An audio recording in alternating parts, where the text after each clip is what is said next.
I have the great pleasure today of meeting for the first time, oddly enough, the illustrator of my new book, Beyond Order. This is Juliette Fogra, also known as Juliette. We're going to use Julia. Thank you. It's very nice to meet you. Very nice to meet you. My previous book, 12 Rules for Life, was illustrated by Ethan Van Sciver, and I liked his illustrations a lot. I thought they were very successful, but he had other opportunities that he was pursuing. And so I was obliged to find another illustrator for Beyond Order. And I decided with my team, my daughter and my family members, actually mostly in discussion, to run a contest online and solicit drawings. I thought that would be entertaining and interesting and perhaps allow someone an opportunity that they might not otherwise have obtained. And so we received hundreds and perhaps even thousands of illustrations, of proposed illustrations. Do you remember, Julia, did I ask for the illustration of a rule or more than one rule? Was that how the contest ran? No, I know exactly what you asked. You asked for one rule, first rule, and you asked for line drawing. So it was a first rule line drawing, right? Because we needed something that would work well in black and white. It's a tricky thing to produce a illustration for a book because whoever's doing the illustration has to know enough about printing to ensure that the illustration prints well, can be reproduced well in print format. And so anyways, we looked through a lot of artists' illustrations, and Julia's stood out. And I think that the contest was, in consequence, very successful. I'm very pleased with the illustrations. I think they have a interesting fairy tale quality to them, a kind of classic fairy tale quality to them, a Victorian quality as well, which seemed appropriate to the content of the material. And so anyways, we received Julia's entries and then worked with her over, well, the contest was run it was March of 2020? March, yep. March. A year ago. Yes, and a very tumultuous year, which is part of the reason we haven't met. The pandemic lockdown, of course, has kiboshed any plans we might have had to get together. You're based in New York, correct? Yes. And so under normal circumstances, I'm going to New York fairly frequently, but of course haven't been there for, it's got to be at least 2 years now. So I'd like to find out some things about you. So the first is, tell us a little bit about yourself. Where are you from? And I'd like to know a little bit about your life. Okay, so I was born in Riga, Latvia. One of the trio. There is Latvia, Estonia, and Lithuania, Baltic countries. We were the mix of Poland and Germany, I would say. And the old city was built by German. But I lived in the area where I was the only Jew. I'm Jewish.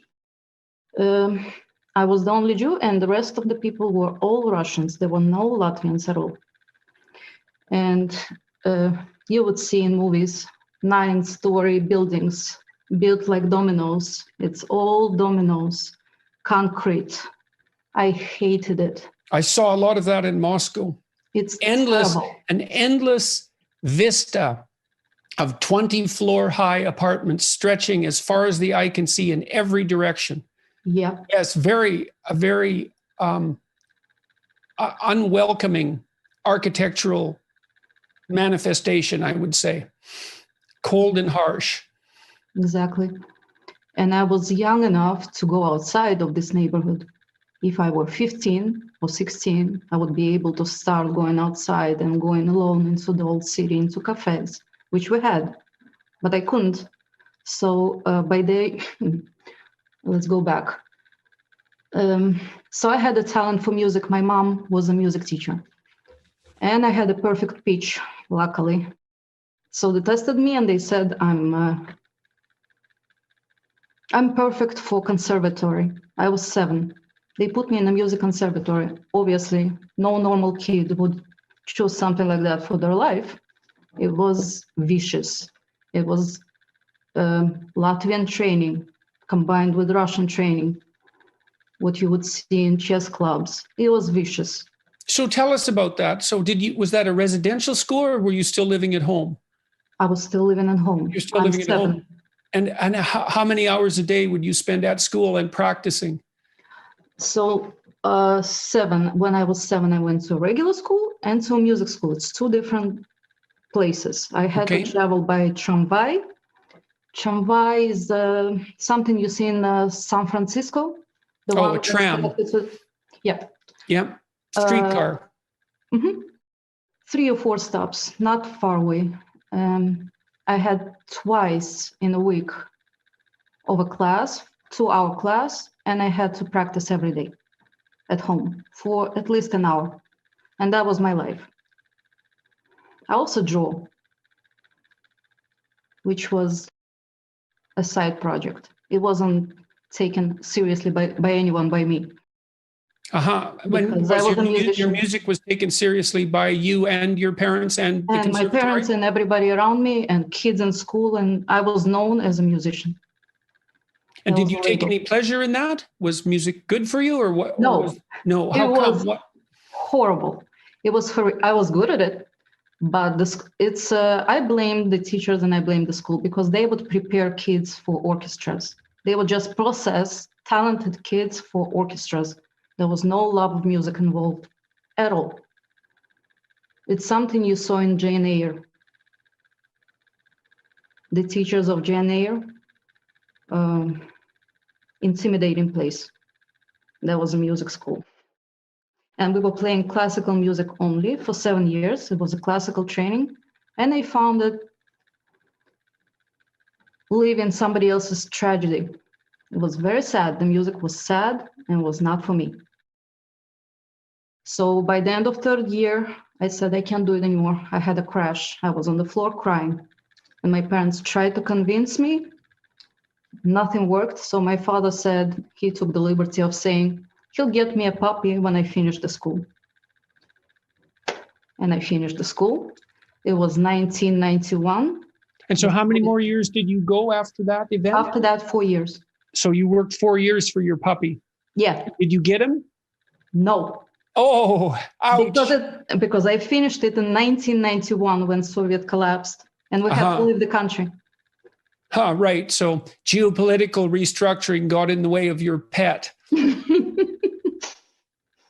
Yeah. And we left to Israel within a year. In 91, your family left to Israel. And why did you choose to leave? Why did your family choose to leave in 1991? The Soviet collapse. We left at 1992. The collapse was in 1990. Right. It took us time. So we lived through bad times in Latvia. Bad times in terms of food or anything, really. There was no food. Yeah, people don't know a lot about that post-Soviet period in the West. You know, I have my son-in-law is Russian. I think he's about your age. Younger. He has some pretty harrowing stories of early 1990s Moscow, being afraid to go to school, not knowing if he was going to come home alive. Yeah. Rough. It was a very rough period, lawless and chaotic period by his account. And for you, you said food shortages? Yeah, my father stored potatoes and tuna for a year. That's all we ate, because there was nothing on the shelves, nothing. And how did you come across the tuna and the potatoes? And you have to ask my father. Okay, I see. I don't know. I wasn't involved in his decisions, and he stored it in a very cool place underground, in someone's garage, I think. And bread was by ticket. I remember staying in line for an hour to get a piece of bread. We had tickets. You could only get one bread for 3 days, I think. I could be mistaken. Only one piece of bread. There were 2 choices of bread in Russia throughout Soviet Union: white bread and rye bread, nothing else. So I was standing for an hour and people were spitting and angry, and I was a little girl, but I got this bread and I'm running home. And my mom is cutting the bread and it's green, completely green inside. Mhm. So that was my life until 14. Then we left to Israel.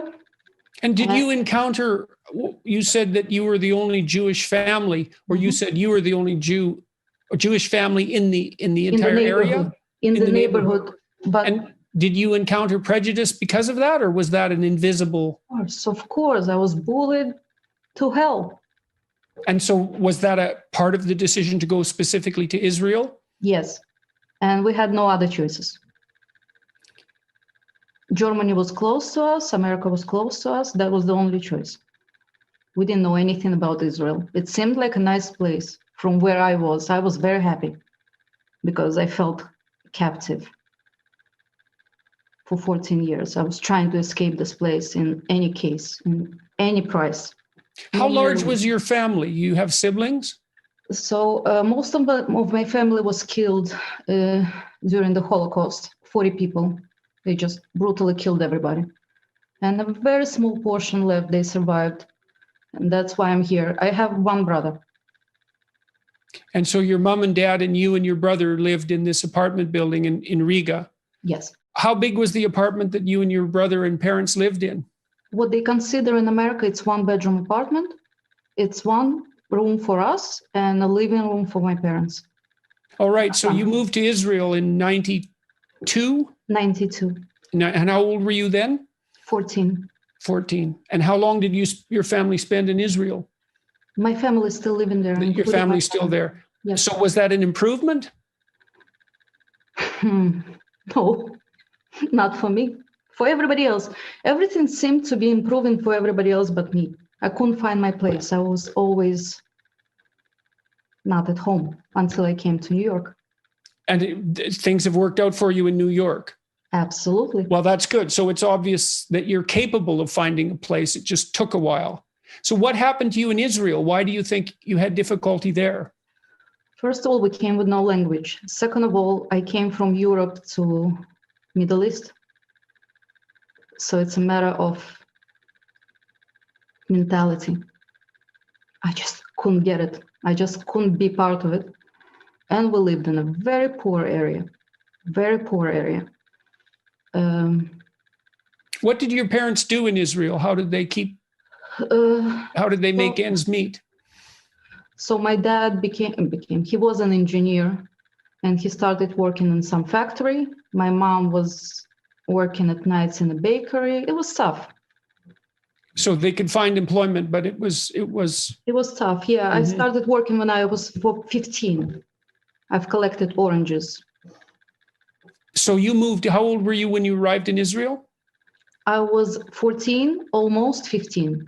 Right. So that tends to be a relatively tumultuous time in a girl's life anyways, those teenage years and you couldn't speak Hebrew. I couldn't speak for 2 years.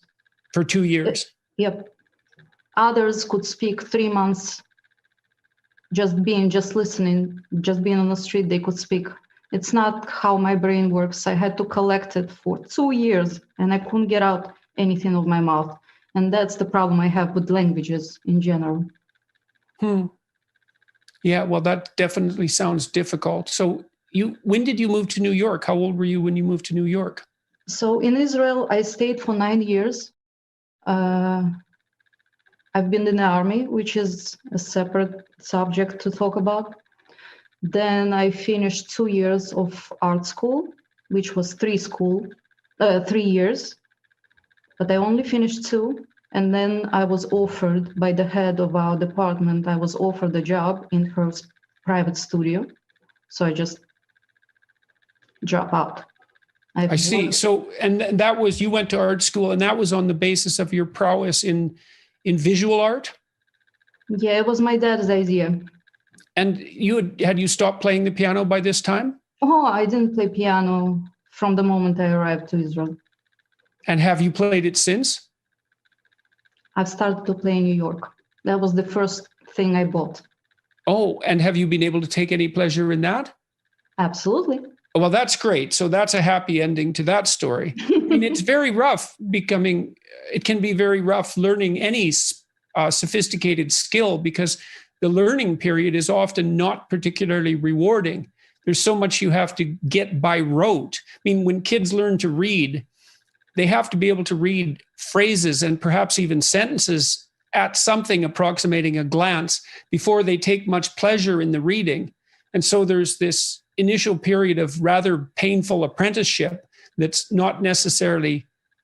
isn't necessarily accompanied by intrinsic pleasure and meaning. But if you can get through that, if you're lucky, then once you have the discipline, you can enjoy the skill.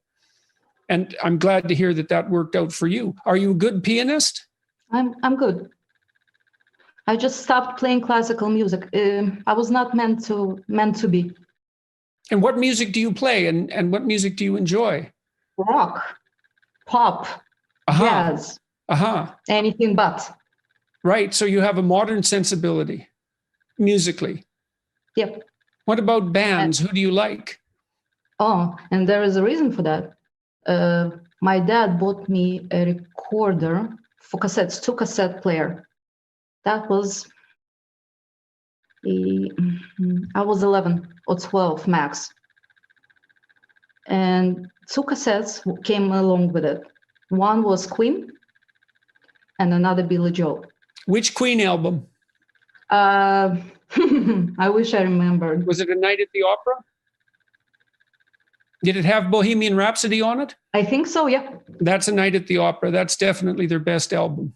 Yeah, and that's the first thing I listened to. Mm-hmm. And I remember just sleeping next to it. My player was here. I couldn't do anything else. I was possessed. I was obsessed, completely obsessed. I've never heard or seen anything as beautiful.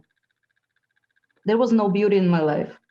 It was all monochrome. Everything was black and white in this area for me. Yes, there was no color. Physically, there was no color. Even the clothes were all black or dark brown or dark blue. What are winters like in Riga? Cold. -20 Celsius is the coldest, I remember. And we had to go to school. I remember that. So you moved alone to New York? Okay, so let's go back. You said that you went to art school on the basis of your talent as a visual artist, despite the fact that wasn't something that you really had concentrated on with regards to training. You were trained as a child, as a musician, not as a visual artist. True. How did you pick up that talent? I was the best in the class. How did I pick it up? First of all, I didn't want to go to school of graphic arts because of computer training. I said, I'm never going to touch this thing. Technology, I can't. I'll never acquire something like that. That's too much of a skill, and technology is not for me. So they said, first year, you'll only have to draw by hand. Everything we're going to do by hand, no computer involved. And they bought me. They bought me completely with that. So first year, everything we've done was drawing. And you had to submit a portfolio, I presume, as a condition of admittance. Yes. And you had been drawing on your own. Yes. Did your parents support that, or were they opposed to it, or was it neutral? My parents supported. They supported it. Yeah. Okay. Oh, and they didn't see that as something that took away from your studies? No, my parents are musicians. They were the hipsters of the area, considered the hipsters. They were the free spirits. The art was supported. And how much time did you spend drawing when you were a kid? A lot. I was not just drawing, I was making mosaics. Out of? Mosaics. Out of what? Out of wooden, colorful, different shaped. And what you had to do is just imagine what you want to build and just go for it. From the center, outside.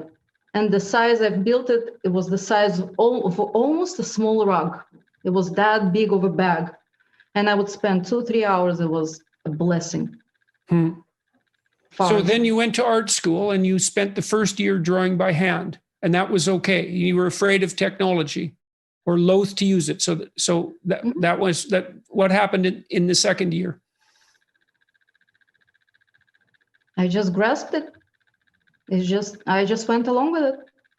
And so you learned to use, completely fine. you became fluent with the use of computers then? Better than everybody else.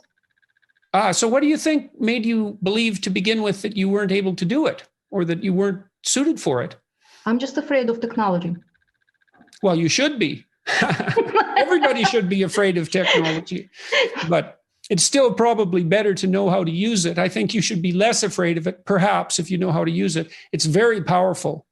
I mean, technology has disrupted my life in a manner that is absolutely not only inconceivable, but perhaps irrecoverable. But anyways, it's brought many benefits as well, but it's so powerful. You're taking a tiger by the tail, or perhaps something much bigger than a tiger. So you're slaying dragons. Yeah, or maybe they're eating you. It depends. So, all right. So you learned, you became a sophisticated technology user your second year of art school. So what advantages and disadvantages were there to bringing computer technology to your artistic endeavors? Photoshop is a unique thing. I would never be able to layer up layers the way I do, or imagine things the way I imagine before I start. I don't think of graphics in terms of non-Photoshop anymore. It's an unbelievably powerful program. It's like a factory, Photoshop. There's no limit to what you can do with an image. Mm-hmm. It's kind of a terrifying program in some sense, because it can, if you're the least bit obsessive, it can pull you in and trap you forever, because there's no limit to the number of variations you can produce. And I mean, I'm a rather amateur Photoshop user. I've used it a fair bit, but I certainly haven't explored all of its capabilities. You could spend a lifetime doing that. Absolutely. I hope doing that. That's your lifetime. That's my goal. So, okay. So you finished 2 years of art school, and then you were offered a position by the director of the program. Yes. And that was still in Israel. Yeah. And what did she or he? That was a she. And what did she have you doing, and what did she think about your decision to stop going to art school to take your job? She noticed me. And she came to a graduation, and we had a final project. She was there the whole time. And after the final project, she said, "Can I speak to you?" And I thought, I'm in trouble. Mm. And she offered me, because first of all, I spoke Russian and she had a client. And second of all, I was good. That's what she told me. I had no idea. I didn't believe anything she said. I was completely living outside of myself at that point. What do you mean, living outside of yourself? It's hard to describe. I couldn't fit into Israel. Right. I felt too large for that place. And nobody knew what I'm speaking about. So how long did you work for her? For 4 months. Backing up, when I was 15, I met a boy on the street. It was 2 weeks after I arrived. And that boy is my husband right now. So he left to New York in 2000, and I followed him. I see. And so, was that what stopped you from continuing the job? Yes. Uh-huh. That's exactly what stopped me. His departure was devastating. When he departed, had you two planned to meet up again in New York? Was that the eventual plan? No, that was the end. He left. And what changed? He stayed here for 3 months. He called me and he said, "I'm seeing people and I don't see them. They aren't transparent. I'm just looking through them. I don't see any of them. You need to come because I see you." And so you uprooted yourself from Israel. How old were you? I was 23. Again, no English, no language. All I had is ABC. Again, the same story, just this time I came alone. But you liked New York? Not right away. Not right away.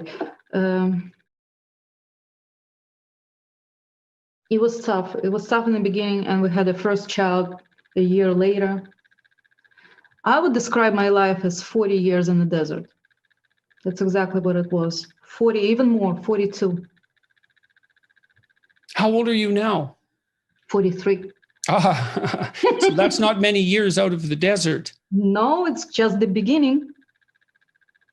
All right. So you're in New York and you're learning to speak English. You're newly married. You have a new child. Yes. And again, 2 to 3 years it took me to start speaking. And I wouldn't just, the words would scatter around my head. I would just not be able to find them. They're always hiding behind. There's a field and I know they're there, but they hiding behind the rocks. It's very complicated. It's very hard for me to speak because words, I see words. I don't hear words. For me, words are pictures and I memorize them. And when they are in the sentence, I'm being able to reread. That's why it was so good for me that we corresponded, because I could reread and I could understand exactly what you mean. And then, so did you work when you arrived in New York? Did you work as an artist? right away. You they did. You fired found, me.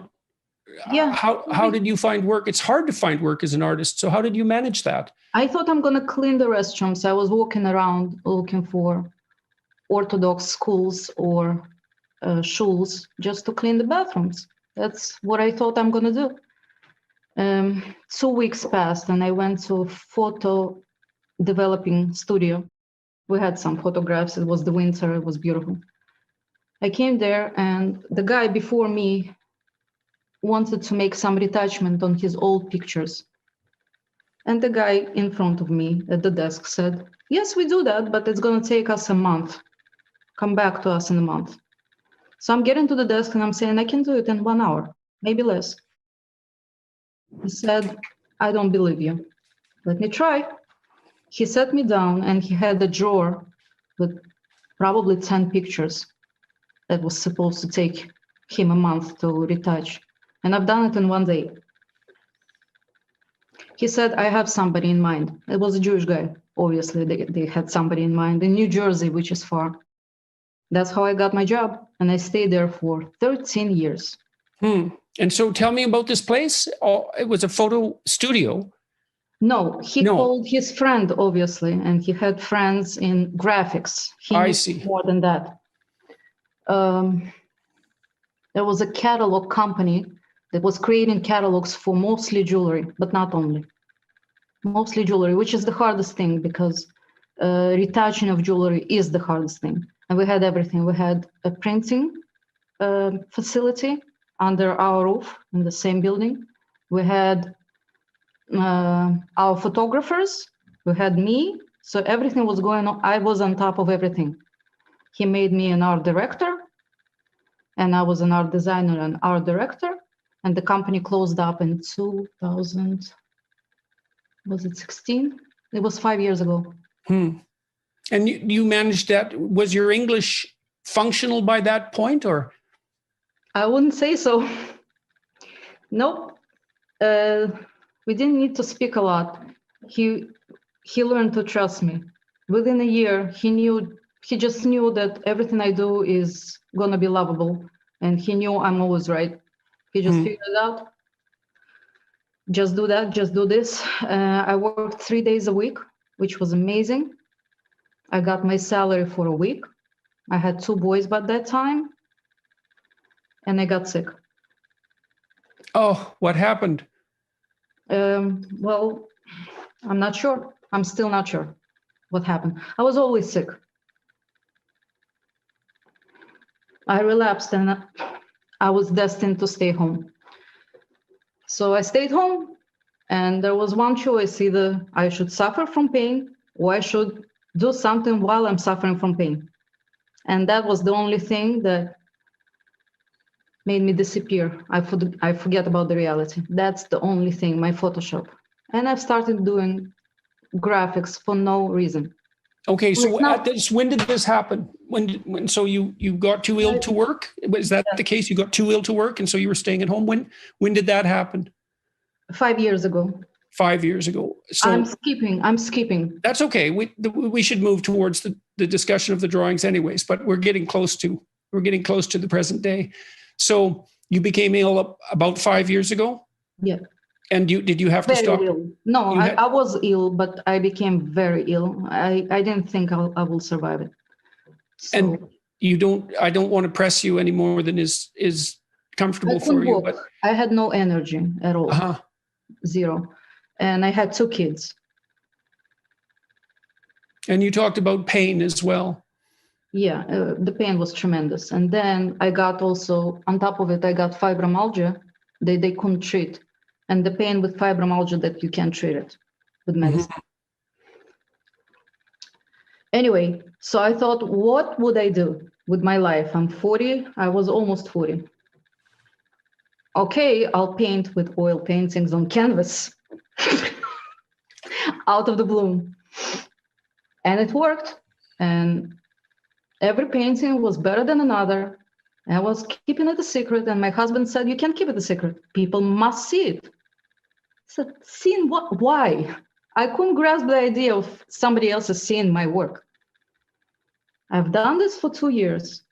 And eventually I had a show in Chelsea, New York, in the gallery. It didn't go so well. And I knew that I have to switch. It was too hard, physically, too hard for me to paint. Too hard to paint? To paint, yeah. So sitting in front of the desk was an option for them. That's how I started doing graphics. So I'm at Agora Gallery's page. Yes. Which we'll link into this. And there's a number of images there, an orange, a tangerine, my mistake. A painting called Accepted. These are oil on canvas? Yep. And I haven't seen them since before. They're as good as I would expect, given your illustrations. And do you use any digital technology when you're doing your oil paintings? No, not at all. So tell me a little bit about how you go about it. They're beautiful. I was just trying to copy exactly what I see in a photograph. Those 3 cups, if you see, were there cups? You would see it on my website. Cups is my favorite, 3 cups coffee. Oh, yes. There are close-ups, so you can see actually up close. They're enormous, those paintings. 48 by 30. Mm-hmm. Mm-hmm. And these are done from photographs? Yep. Wow.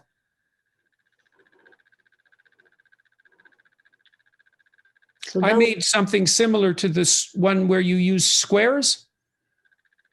I redid a famous oil painting by, now I can't remember his name, unfortunately. It's a reclining nude, and pixelated it in large cubes and then cut it out of styrofoam, foam core, and layered it like my Maps of Meaning painting.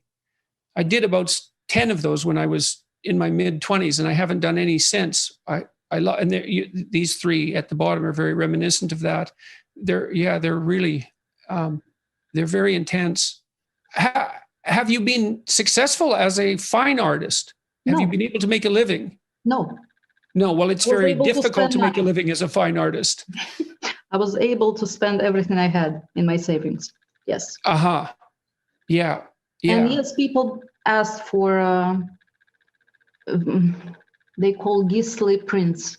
Yes. They print on canvas in special color, not just regular prints. Yeah, I've done some money, but not for living. Maybe. No. And have you been successful at selling your original images? No, not at all. And any idea why? I mean, apart from the general impossibility of doing that, right? It's a very finite market, and it's extraordinarily difficult for a fine artist to make a living. It happens almost never. So it's not surprising. No. But the images are of very high quality, in my opinion. Thank you. That doesn't necessitate success. I mean, part of the problem of being an artist is that you have to compete with the production of all artists, living and dead. And Yes. it takes a long time to build a reputation. And you have to know the gallery system, and you have to be able to market yourself, and you have to be able to sell yourself, or someone else has to do it. Exactly. And Yeah. I was not ready for that. I didn't like this combination of words, selling yourself. I knew I had to sell myself, and I didn't want to do that. So I just Well, this is a good place for this discussion. I would say it might be useful for people who are listening who are artistically inclined. Mhm. It's not the right thing. It's not the right way to construe it as selling yourself. What you have to understand is that there's no possible way of being successful if people don't know who you are or what you've done. Mhm. Because very few people buy art. And so you have to communicate with a lot of people before you'll get any interest that could be turned into revenue. And so you have to communicate. And obviously you have to communicate because you have to have a market. And it's just as important to know how to communicate, or perhaps even more important than it is to know how to produce things that are beautiful and of value. And if you think about it as communication, it's less off-putting than if you think about it as selling yourself. It's still a tremendous problem. I mean, no matter what you produce, regardless of its value, a huge part of the problem you'll face trying to monetize it is communicating its existence. So, and artists are not only rarely trained in doing that, but are also frequently somewhat temperamentally disinclined to do it. Absolutely. So So that's a warning to all of you out there who are artistically inclined. If you want to make a living, especially independently, you had better be prepared to learn how to communicate it with everything at your disposal, and put as much effort into that if you can as into your art itself. That's not necessary if all you want to do is produce art, but if you want to produce art and live, it's necessary. yeah. I've Yeah. listened to your lectures. Yes. Yeah. Well, Yeah. it's hard-won knowledge. I've produced items for sale, prior to my books, say, and I thought they were quite useful. These programs I've developed with my colleagues to help people write a life plan, that's self-authoring, and to assess their personality. But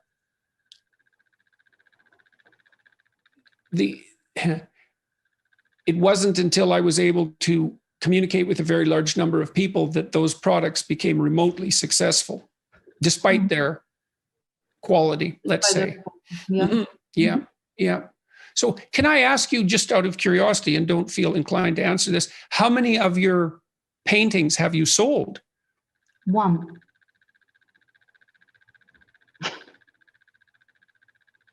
How I'm this sorry.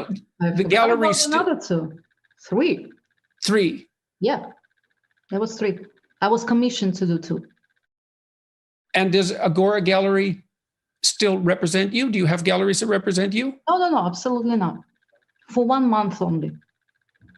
For 1 month only. That was the show. Yeah, that was And people can contact you through your website.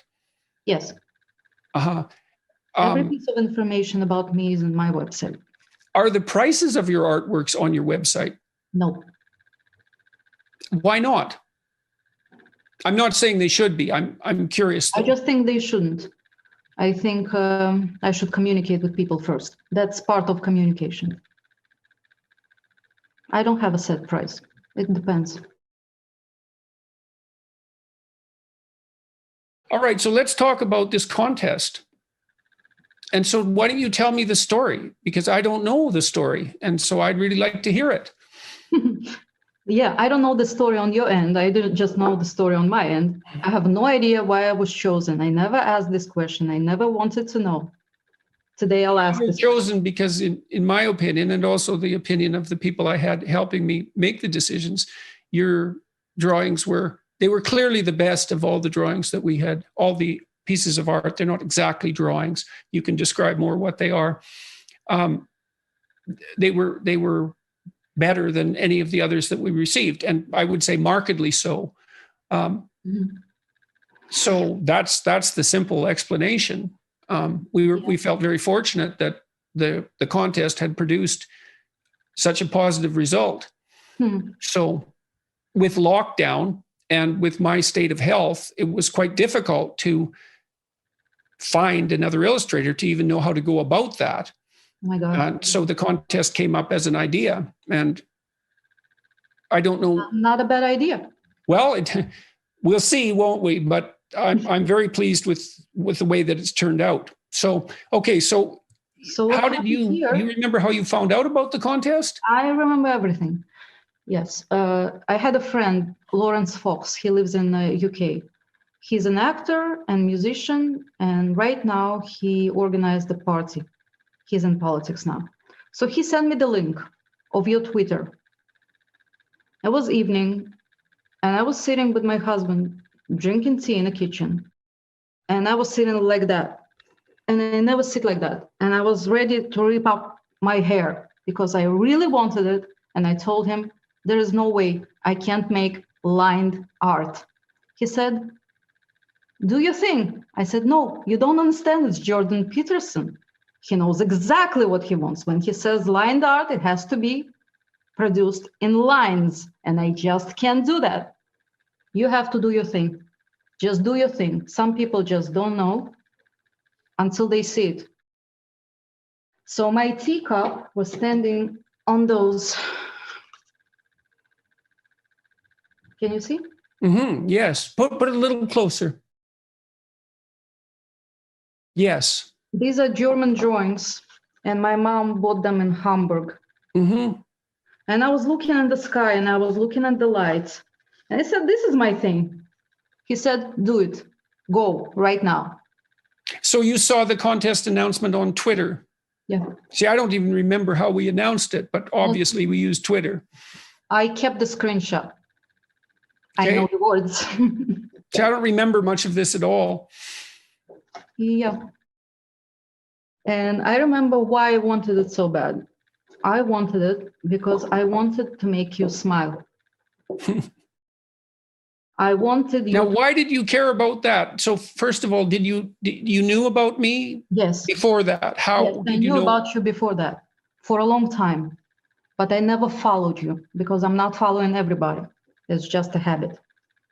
So how did you know? How did you come across my work? Lawrence Fox. He sent me the link on the same day. And that day I was thinking, why didn't Right, but you sorry to interrupt you, but you said that when he sent you the link, did you already know about my work? Yes. You definitely. did. How did you and so what, the videos, or had you read my previous book? Lectures, no lectures. I was listening to your art lectures. I see. Okay, you were listening to my lectures on art. Okay. Yeah, you gave a lecture in Toronto Museum, I think. Yes. That's the one I love. I've listened to it 3 times, I think. I think that was in Ottawa at the National Gallery. And yes, I did one at the National Gallery, and I did one on the meaning of music at a museum in Toronto. But that's not the one you're referring to. No, I wish I could find it. I need to find it. I need the links as well. So I went ahead, I went downstairs, and I knew I can't do that in drawings. So what I did at the time, I would do photo montages, black and white photo montage, meaning I would make a list of keywords, something I need for that. And I knew I need a sky, I knew I need a guy and a special character, not just any guy. I wanted him to be proud and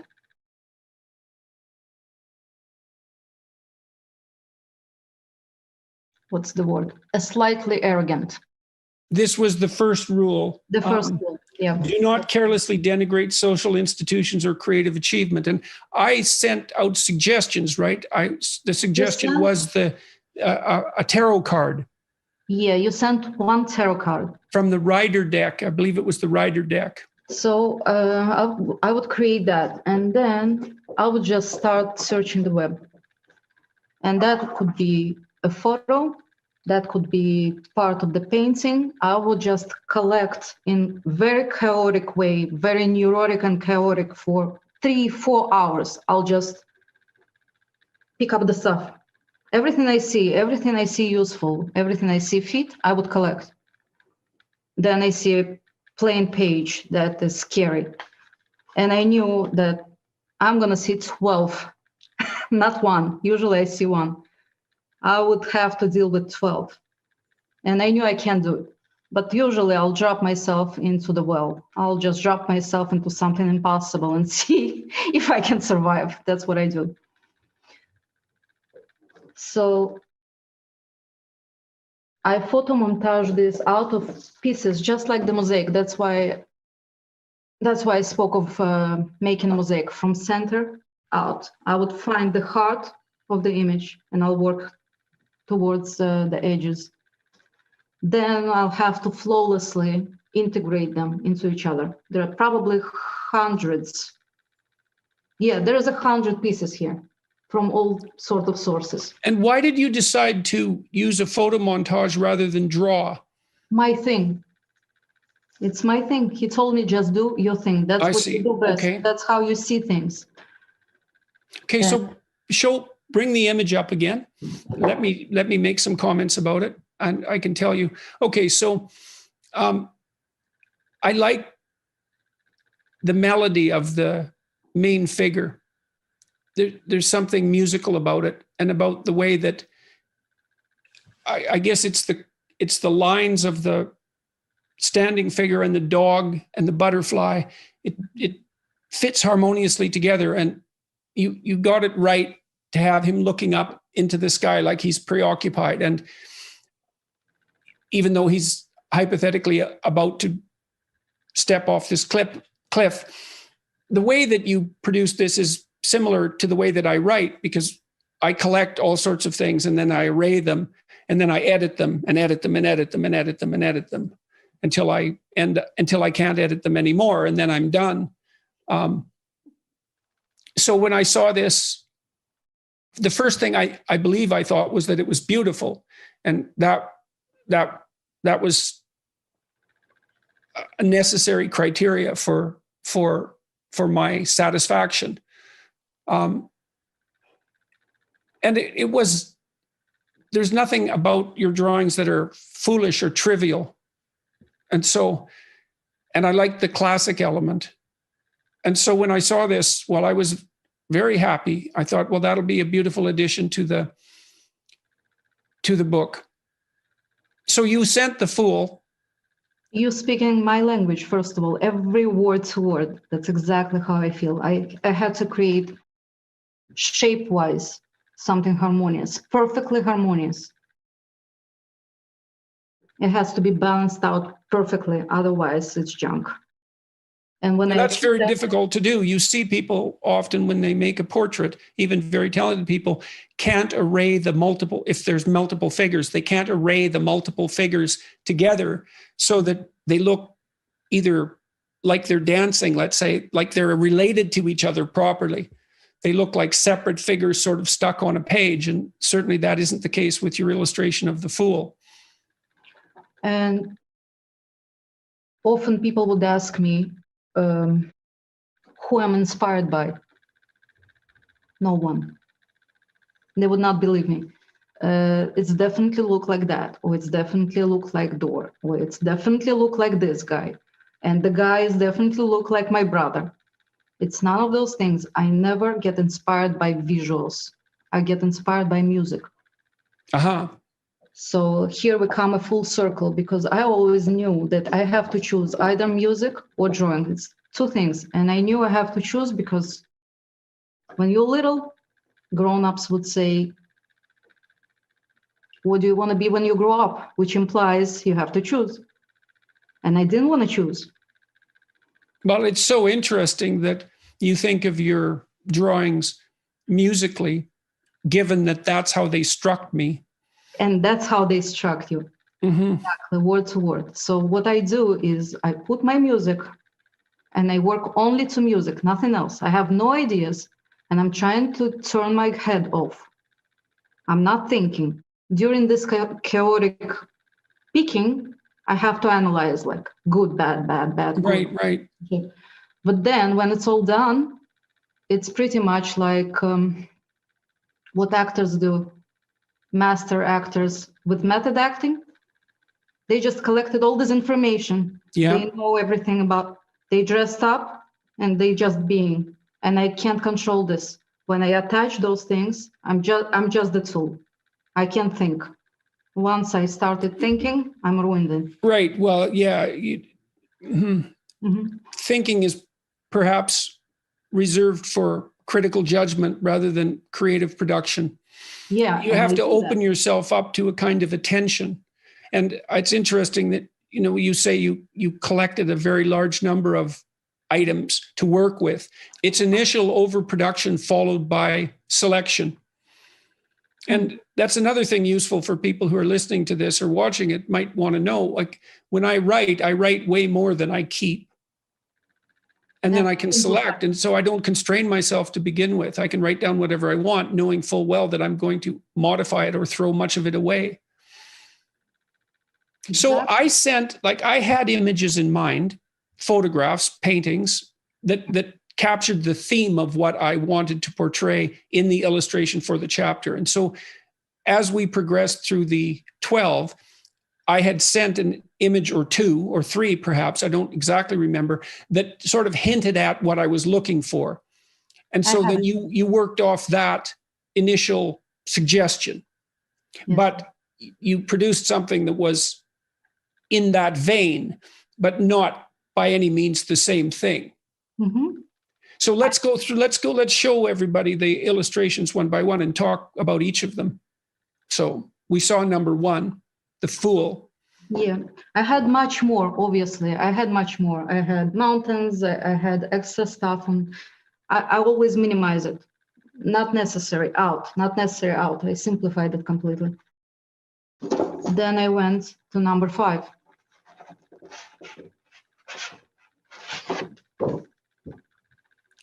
Rule 5, that's do not do what you hate. And so that's Lucifer plummeting from heaven. Yeah, that's the one. And tell me about that. That's my favorite rule. That's okay. your favorite rule. You mean the favorite illustration or the rule itself? Now, you hadn't read the chapters, I don't believe. I did. You did? Okay. So I sent them to you? Yes. Okay, well, that was wise. That was appropriate. Yeah, that was wise. I asked for it, but then I stopped myself from reading on most of them. I didn't want to translate them into words and vice versa. Okay, so but you had read the chapter for Rule 5. Yeah, you gave me very clear 3 paragraphs on each rule, and that was more than enough. And you showed pictures. I have it here. We can attach it. And we went back and forth on this image quite a lot. On this one?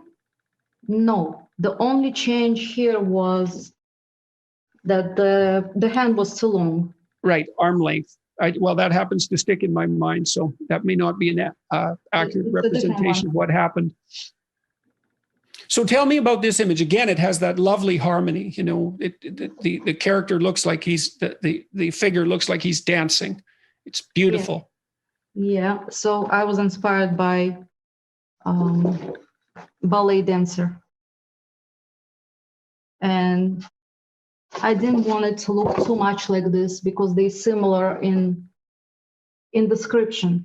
Right. I didn't want him to be all the way down on the ground. I wanted him to be in the middle, and it was very challenging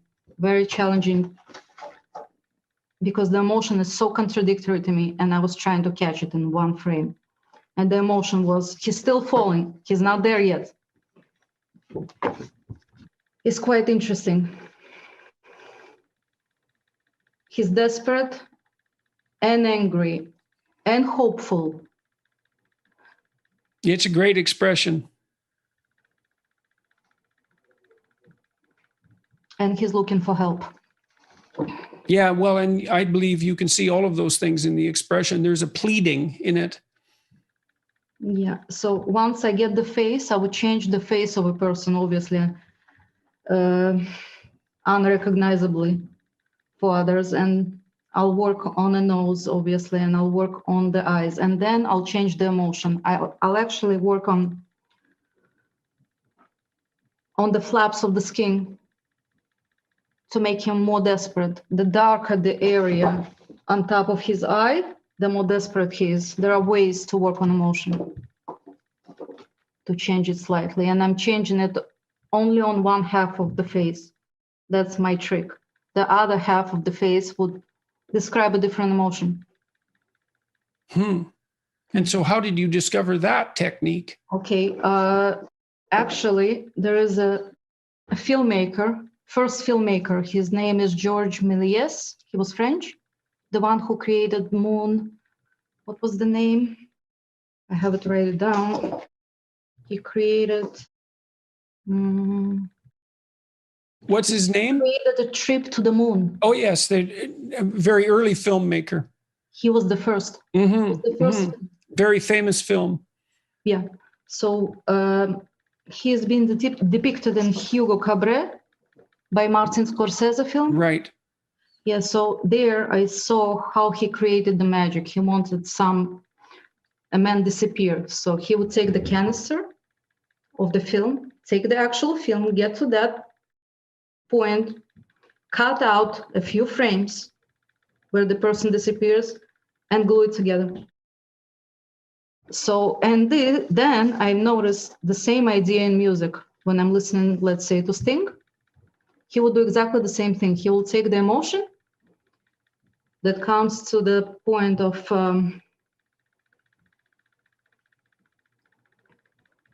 I forgot the word, the musical term. He will cut the other half.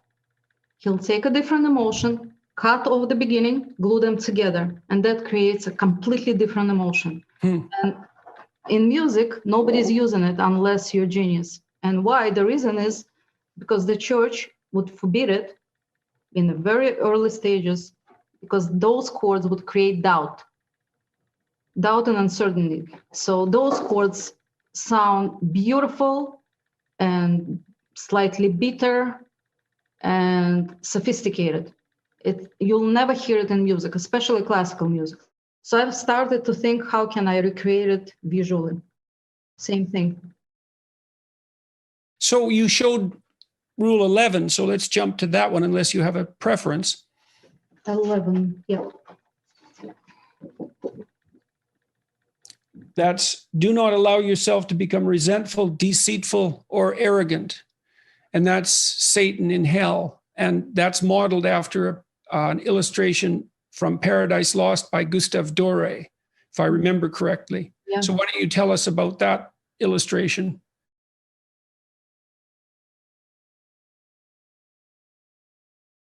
Again, there's not much to tell. I was trying to recreate one of those.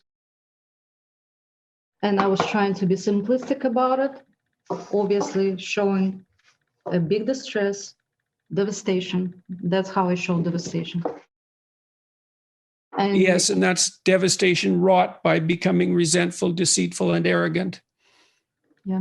So, and the point of the chapter, at least in part, is that even if you have reasons for all of those three things, especially resentment, because people often have extraordinarily difficult lives, going down that path is likely to make everything worse. And that's a non-trivial problem, because if you're suffering dreadfully, then it's very difficult to resist the temptation of resentment. So it's something I've certainly struggled with, that rule in Rule 12, be grateful in spite of your suffering. Those are rules that I've had a very hard time abiding by. The longest. What's that? That took me the longest, this rule.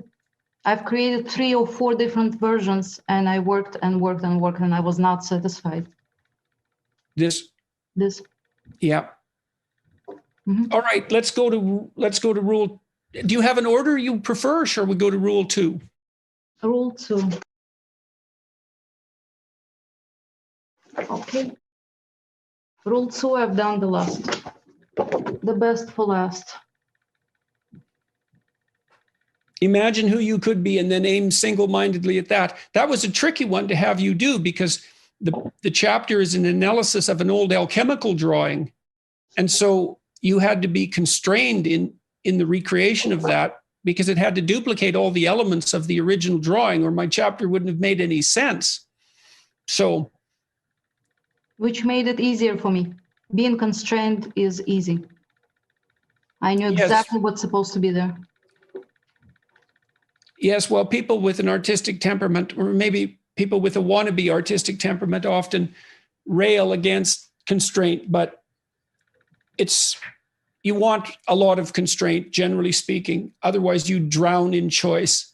Mhm. And that's a big problem. So this chapter describes this picture as a story that proceeds from the bottom up. You can take it in at a glance, but it also proceeds from the bottom up. And it's the emergence of personality, well-developed personality from nothing in some sense, or from potential. That's another way of thinking about it. And it's an unbelievably sophisticated image, and which is why it takes me a chapter to unwrap some of it. So, what was the experience for you of working on this image? I figured I was looking for one of the paintings to make inverted, as opposed to black figures on white background, which is usually the case. I've done it inverted and I loved it. I loved how it's black, as opposed to every original I saw on the internet. That makes it very magical. There are The dragon there. So the way the picture works, just as a hint, is that, well, the bottom sphere in some sense represents that which attracts your interest, and then that can transform itself into that which you're afraid of. So you might have an ambition, for example, to pursue something you're interested in, but then that turns into a dragon because you're afraid of pursuing it. But if you do confront it, then that turns into you. That helps you develop your personality. That's that image in a thumbnail. There's much more to it than that, of course. I love it. Rule 4. Yeah. Oh, that's rule. Sorry, that was rule 2. Yes. That's rule. Imagine who you could be and then aim single-mindedly at that. This is rule 3 is the one we need. Rule 3 is Michaela's favorite. Do not hide unwanted things in the fog. Right. And this is the opposite of hiding unwanted things in the fog. This is confronting them. And that's a variant of St. George and the Dragon, which is an unbelievably pervasive mythological and artistic motif. And perhaps also the oldest story that we have. The oldest stories that we know are variants of King George or St. George and the Dragon. So tell me about this one. That was difficult because there were too many items that shouldn't look separated, although the woman should be separated. So what I've done is using a fabric of hers and fabric of his, flying into the same direction, and that's the connecting point. Castle should be separated, so I wasn't worried about the castle, but the dark sky and the dragon work in Sure. 45 degrees, yeah? Right, absolutely. So the mass of the dragon and the mass of the sky are balanced against the figure of the rider. Mm-hmm. Yeah. And that gives it a symmetry across the from the top left corner to the bottom right corner. Yeah, absolutely. Draw a line there, it's symmetrical across that axis. Absolutely. And the castle had to be there, and the dragon had to be there, and the woman had to be there. All those elements are crucial. And so this is what you do when you don't hide things in the fog. You confront them and you free something of value as a consequence. That's one of the most magnificent discoveries of human beings that human beings have ever made. And images like this are an attempt to make that conscious, to serve to they're a guide to a particular kind of action in the world. That's the voluntary confrontation with things you don't understand and that you are afraid of. And the promise that something of extreme value will emerge as a consequence of that, even though it looks dire initially and can be. I mean, this is no joke, because if you go off to fight dragons, there's always the possibility that you'll die or worse. And that's a real possibility. It's not something that can be hand waved away with any amount of psychological nonsense, let's say. These are real battles, not merely psychological battles. Rule 4, please stop me too if there's anything else you want to say about any of these images. I really want to hear what you have to say. Rule 4, notice that opportunity lurks where responsibility has been abdicated. Atlas. Mm-hmm. And there's 3 women in the background. Why?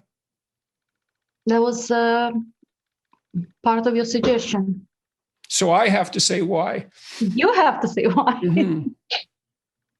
Well, I would say that to the degree that men are properly shouldering their load, then women can rejoice and play in the background, which is not to say that all women do is rejoice and play.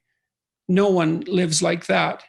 But it's very difficult to rejoice and play when responsibility remains unshouldered. So, and it is the case that each of us lift the world up onto our shoulders in one way or another, or fail to do so. It's a terrible burden, but it's a meaningful one. Rule 5. We did rule 5. Sorry, go ahead. I've made it theatrical. If you see on top, it's like a part of the scene that makes sense more. Yeah, this is part of the scene because you can see the fabric on top. Right. Theater-like, and they dancing on the background. So it's like a stage setting. Something like that. That was my idea. Mm-hmm.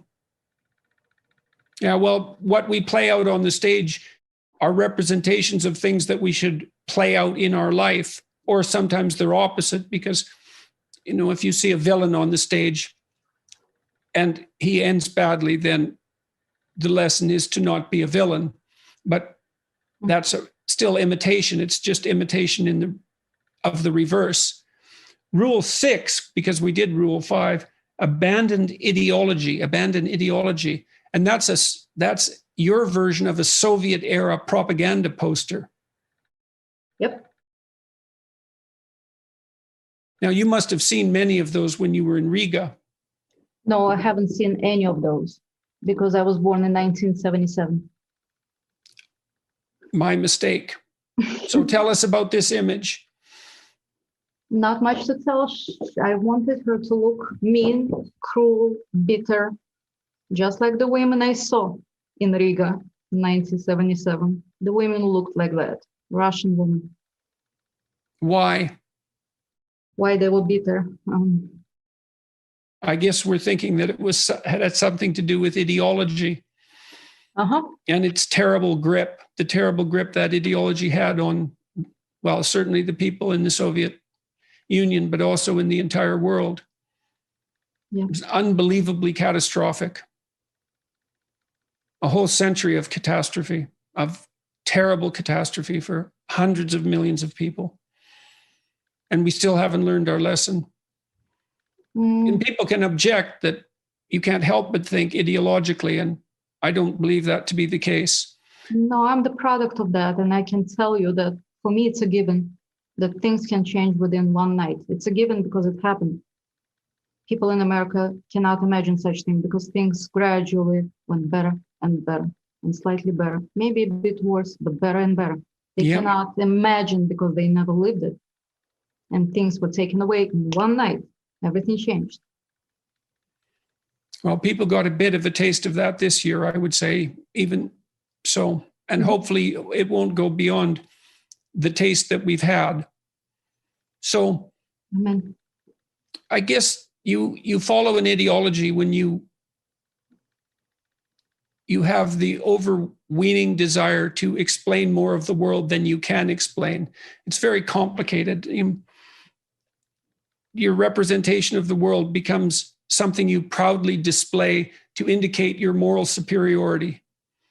And you'll sacrifice people to that. Rule 7, work as hard as you possibly can on at least one thing. and see what happens. I love this. It's beautiful. It's so playful. It's got the feeling of a child's fairy tale, but one that's not speaking down to children. And there's real love in it. And it's very frequently the case that mentoring relationships, apprenticeship relationships, have that love in them.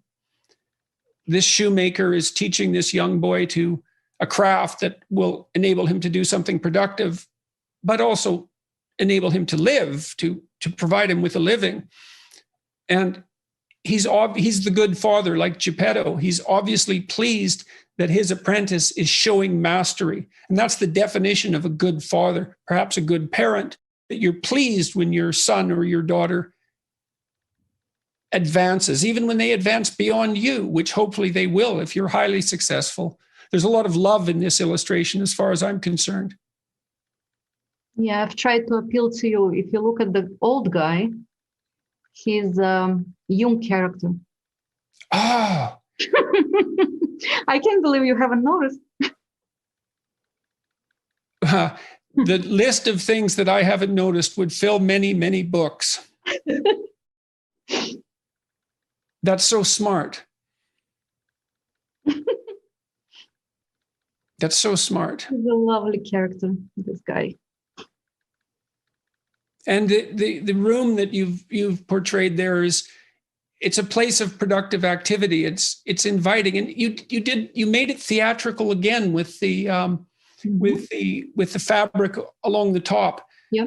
And so it's like we're looking into a private moment.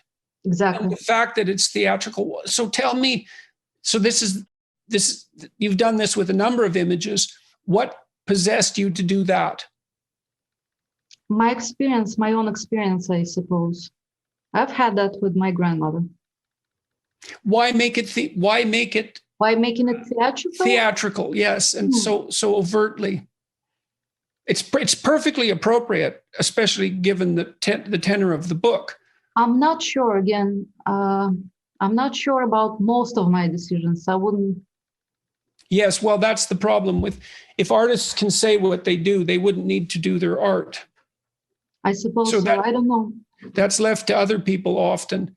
And some of the worst claptrap ever produced is analysis of art, often by the artists themselves, but often by critics as well.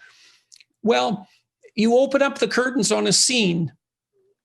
And to open up the curtains on a scene is to indicate that this scene is of importance, because otherwise, why put it on the stage? Why open the curtains? Why say that this is here for your consideration?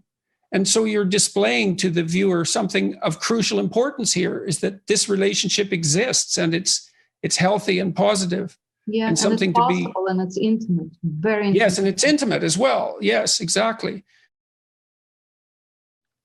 Yes, lovely, beautiful. That's my favorite. Yes, and you managed to imbue this illustration with sentiment without it being maudlin or naive or saccharine or sugar-coated, any of that. And that's a very tricky thing to do, to make something positive and joyful and loving like that without it degenerating into sentimentality. Yeah, so, with the boy, I was struggling because many boys have increased emotions. They're very emotional. And I needed to show a sense of awe. But every boy I tried, I probably tried 20. Didn't work until I found this picture of my son 10 years ago. Uh-huh. He was making bubbles, soap bubbles, in the original picture. And he looked at them without overly expressing his joy. And right. That's the moment I like. It's something in between. Right. So he's contemplating. Yes. Happily. Exactly. He's not sure if it's good or not, but the father approves. Great. Rule 8. 8 is irises. Try to make one room in your house, in your home, as beautiful as possible. I tried that multiple times, and it was extraordinarily useful to try to make a room beautiful, or more than one room. It's such a good exercise to learn to cultivate a relationship with beauty. In a world where so much is ugly, as beauty is as sustaining as bread, perhaps even more so. And so this is a testament, let's say, to Vincent van Gogh's Irises, which at one point was a painting that sold for more than any other painting had ever sold, for $170 odd million, if I remember correctly. I'm sure that record's been broken since then. But it's of great interest to note that the most expensive artifacts in the world are artistic artifacts, and in principle, those that remind us of beauty. And the chapter, Rule 7, Rule 8, try to make one room in your home as beautiful as possible, is a meditation on the ability of art to remind us of what we've forgotten. So tell me about the choices you made in this image. So the original irises, the jug is very tiny and very much looks like his face with an ear, the original jug. And I couldn't use that. So I needed a different jug, and I needed it to be rural, nothing more. Mm-hmm. I needed, and the wood, the place, and I needed more than that. I was looking at those, and I was not sure this is Irises by Van Gogh, until I found a way to make it his with the portrait on the background. That is clear. And also, it's slightly off-centered and slightly looks like a mistake. But thanks for his face, it's perfectly harmonious within the page. Do you see that? It's slightly off, but it's not. So that's part of what makes a piece of visual art work, is the relationship between the images and their hypothetical mass. It's something like that. They have to be balanced properly on the page. Absolutely. So you talked about the rural nature of the jug and the plain wood table that it's sitting on. That's to not take away from the flowers? Yeah. Well, every artist directs the attention of his or her viewer. Now the attention is on irises. So you make decisions. Often, this is one of the reasons I believe that hand-drawn animated art is preferable to computer-generated animated art. Often, computer animation allows animators to render their images with incredible complexity and detail. Mm-hmm. But it's easy for the viewer to get lost as a consequence, whereas a movie like Sleeping Beauty, Mm-hmm. you know exactly where to look, because everything that isn't relevant is faded out to some degree, and that which is relevant is high resolution. And so the artist is helping the viewer view the image by making decisions about what is highlighted and what isn't. And that's part of how the artist allows the image to tell a story, because the artist can guide the attention of the viewer by making careful choices about what's foreground and what's background. Yeah, and that reminds me of my thinking that nowadays graphics are too sharp, they too chewed on properly. All you have to do is swallow. It's just there for you completely. Everything is in focus, everything, every single detail. It's very saturated. There is no mystery. And it's not how my eyes see it. Maybe it's the poor vision. Maybe it's not how anybody's eye sees. It's not how I see, and I need it to be realistic. I mean, the way we see is when we look at something straight on, what we're directly looking at is in high resolution. But as we move beyond the center of our vision to the periphery, everything becomes much less high resolution. And that's because, well, we have limited visual computational resources, but we view what's most important in high detail and let everything else go. And that is obvious, absolutely obvious. But if you look at every single one of them, they're not in focus, they're not perfectly sharp. And that's on purpose. And what do you think that does? It gives them a dreamlike quality. That's one thing I noticed about it. Yeah, then it reminds us what we saw like 30, 40 years ago and forgot how beautiful it was. Rule 9. If old memories still upset you, write them down carefully and completely.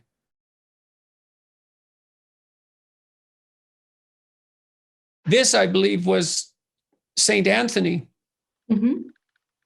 There's a number of famous representations of Saint Anthony being tormented by demons. We're all tormented by the demons of our imagination, regrets, fears, paranoias, perhaps other people in our representations. And he's peaceful in this image, despite this torment. I thought this was an extremely effective image. Jordan, look at the eyes.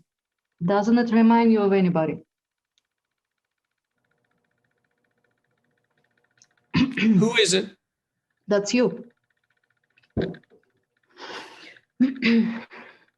I've noticed many times in your lectures, in your interviews, you're looking for answers. You look up.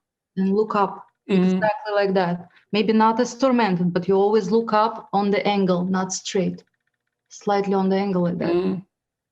I'd say And I that work on the tormented. So I just wanted it to be relatable.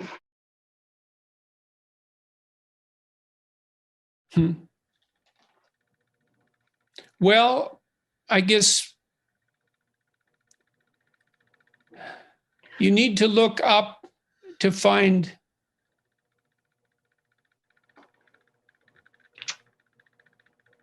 what it is that makes the torment worthwhile.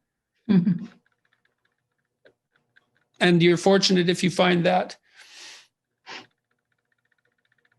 Rule 10. That was the one where we have to make some construction work on his feet.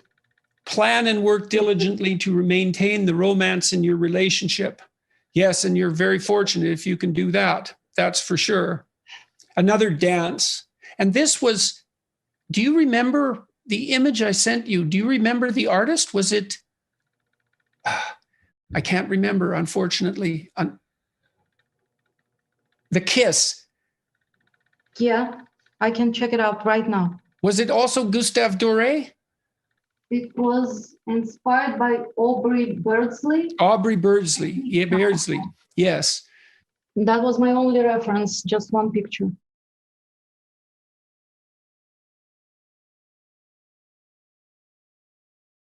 So the fact when you see a couple moving harmoniously together and they seem to belong together, the reason they seem to belong together is because they're mimicking each other in their posture. And that doesn't mean that they're necessarily doing exactly the same thing, but the manner in which one person holds their body is related to the manner in which the other person is holding their body. And you see this with mothers and children. So if you take videos of mothers who are in a good mental state with their infants and you speed them up, videoing the mother and the infant, you see that they're engaged in a continual dance of reaction and response. But if you do that with depressed mothers, then you don't get the same rhythm and harmony in the interactions. And that's because the relationship is disrupted by the depression. So in this representation, these two are very harmoniously linked together, and they're maintaining the romance in their relationship. And the chapter is a discussion of the multitude of problems that have to be solved in a relationship for that romance to be maintained across time. It's as if romance, if you think about it, you might think about it as a form of play. And play is very easily disrupted among children if children are in any powerful emotional state that will interfere with their play. All their needs, in some sense, have to be taken care of before play will emerge. And that also seems to be the case to some large degree with regard to the relationship between men and women, or between two intimate partners. There's many things that have to be solved properly for the romance to be maintained across time. And rule 12, be grateful in spite of your suffering.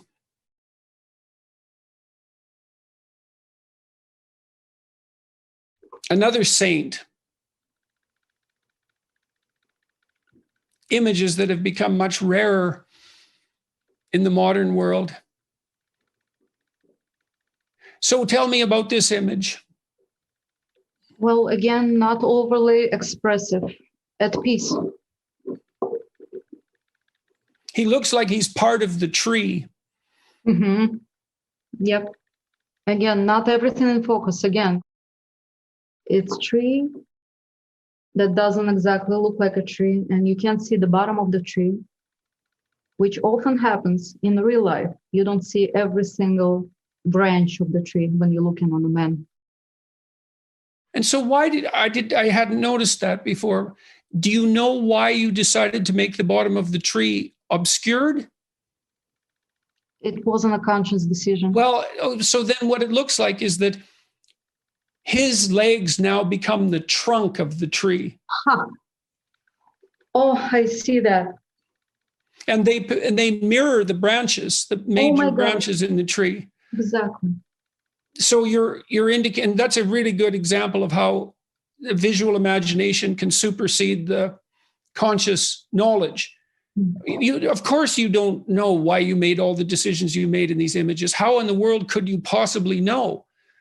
And the image should contain way more than you think. I mean, if you diligently worked at it. And, if you had planned a drawing that said, well, I'm going to give a man the strength of a tree, it's doubtful that you could have consciously come up with a solution that would be better than the one that you picked as a consequence of your aesthetic judgment. Yes.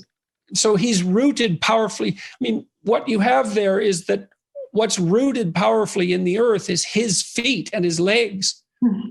And you've indicated that that's a more powerful rooting, a more significant rooting than the rooting of the tree itself. There's a bird in the background. Yeah, you've noticed. And that made you laugh. I'm happy you noticed. Why? Because that was intentional. Bird is a freedom. All right, so I'm going to close this up. But I want to ask you something else, which is, I suppose, the question I wanted answered more than any other question that I could put to you. What has been the consequence for you of having undertaken this job? What's happened? I mean, partly as a consequence of making the images, but you've had some attention directed your way now because of the book, and there's going to be a lot more coming because of this video and because the book will be out March 2nd. What's changed for you? Nothing yet. Nothing changed yet. I don't know what's going to come. Maybe you do. No, I don't. I have no idea if and what, but I've accomplished what I wanted, and what I wanted is to make you smile during the period of difficulty. And Michaela tipped me off. Every time you saw an art, she would tell me, Dad said, "Oh my God." And that would make my day. Well, I appreciate that very much. And I'm very happy to have the illustrations in my book. Very surreal. I think they're a great addition to the book. Have you seen the book? They're not yet. Next week. I have preprints. I have the PDFs, and so I haven't seen how the images look in the final production yet. Mm. I liked the images in my first book. These are nicely different. They're more romantic. They're more fairy tale like.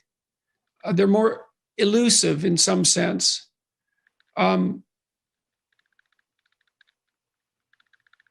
I hope people like them a lot.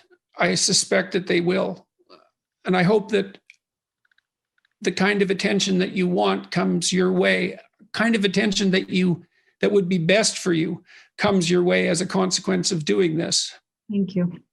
Thank you very much for all your work. Absolutely welcome. You helped us solve a very difficult problem at a very difficult time. That was my intention.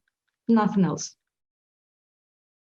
Well, it's lovely to meet you. I hope we get to do it in person. We will. And maybe we'll talk again publicly some months after the book is released, and we can discuss the consequences then. That would be nice. Is there anything else that you'd like to say? Just that I'm very happy to meet you. Nothing else. I'm just very happy to see you talking to me off the screen. Well, it was good to get to know you, and thank you very much. And we'll make this into an interesting visual display as well as an interesting conversation. All right. Thank you very much.